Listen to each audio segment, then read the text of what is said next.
Hello everyone, welcome back to my channel. নমস্কাৰ আজি গৈ আছো মাৰ ঘৰলৈ বলক আপোনালোককো লৈ যাম কিমান যে ভাল লগা এটা পৰিবেশ সঁচাকৈ নহয়নে বাৰু জনাবচোন কেনেকুৱা লাগিছে এই পৰিবেশটো মাৰ ঘৰলৈ যাম বুলি কোৱাৰ লগে লগে মনত যিটোহে আনন্দ হয় মাৰ ঘৰখন ওচৰতে হওক বা দূৰতে হওক তাত কোনো কথা নাই কিন্তু তাত যোৱাৰ এটা আবেগ বেলেগ আছে সঁচাকৈ ছোৱালী মানুহৰ জীৱন বহুত অদ্ভুত দেই দেখিছেনে চাৰিওফালে চাহপাত আৰু তাৰ মাজত আমি মোৰ মানুহজনে কয় ঘৰত যোৱাৰ কথা ক'লে হেনো মোৰ মুখত এটা হাঁহি বেলেগ আহে একচুৱেলি মিছাও নহয় দেই কথাটো হাঁহি কিন্তু বেলেগ আহে মোৰ মুখত বলক আপোনালোকক দেখাই গৈ থাকিম মোৰ ঘৰৰ ৰাস্তাবোৰ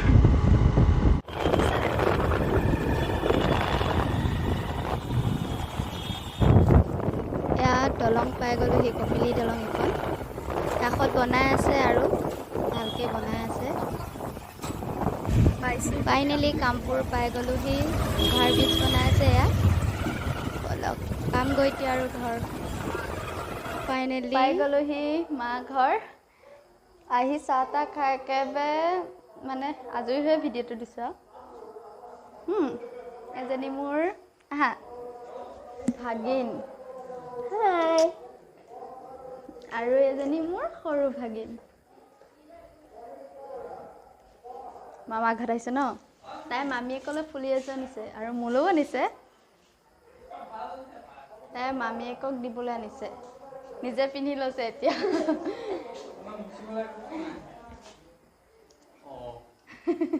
এয়া মোৰ বা এজনী মোৰ বা এজনী মই লগ পাইছোঁ এজনী ইয়াত আজি প্ৰগ্ৰেম আছে তাৰ বাবে সিহঁত দুজনীয়ে নাচিব দেখাম আপোনালোকক সিহঁত দুজনীয়ে নাচাওঁ বলক আলু লৈছোঁ আপোনালোকে জোখত ল'ব দেই আলুটো গাহৰি মাংসৰ যিহেতু বেছি আলু দিয়া নাই মই 3টা দিছোঁ ইয়াত পিঁয়াজ এইখিনি এতিয়া ধুই লওঁ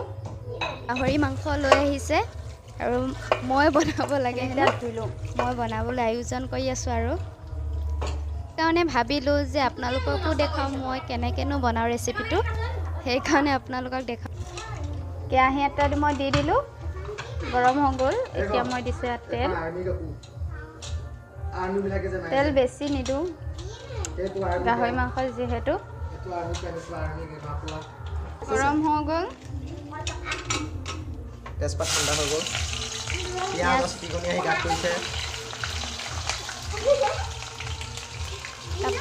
তেজপাত আৰু শুকান জলকীয়া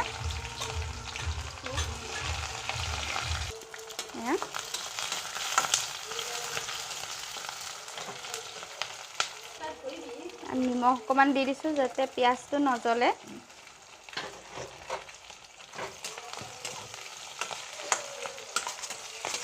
পিঁয়াজটো অলপ ৰঙচুৱা হোৱালৈকে ভাজিম ইয়াত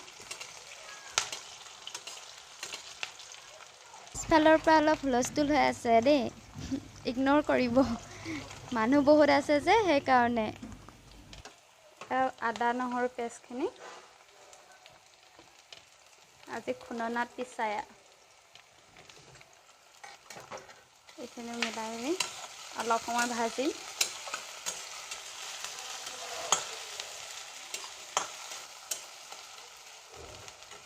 এইখিনি নহৰু হালধি আৰু আদাৰ গোন্ধটো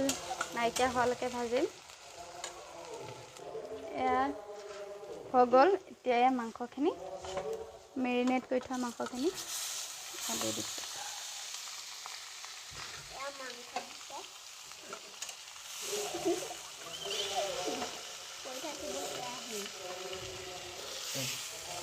এইখিনি লৰাই দিছোঁ আলুখিনিও ইয়াতে দি দিছোঁ আৰু অলপ ভাজা যোৱালৈকে এনেকৈয়ে থৈ দিম ঢাকি পেলাই এয়া বাই লৰাই দিছে আকৌ এতিয়া ঢাকি কৰি থৈ দিম। ঢাকি দে।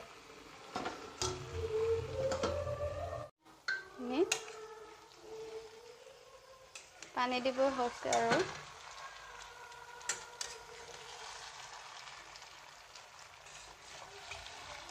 মাংসৰো তেল এটা ওলাইছে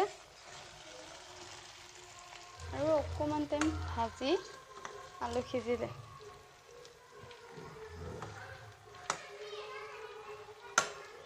এনেকৈ চাব আলুটো সিজিছে নে নাই।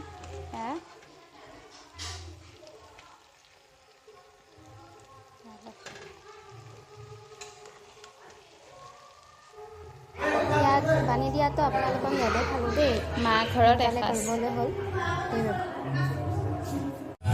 জল্দি জল্দি আহি প্ৰগ্ৰাম পাই গ'লোহি। এজনী ডাঙৰ ভাগিন হয়, তাই পাল পৰি আৰু এজনী সৰু ভাগিন, দুইজনীয়ে নাছিলে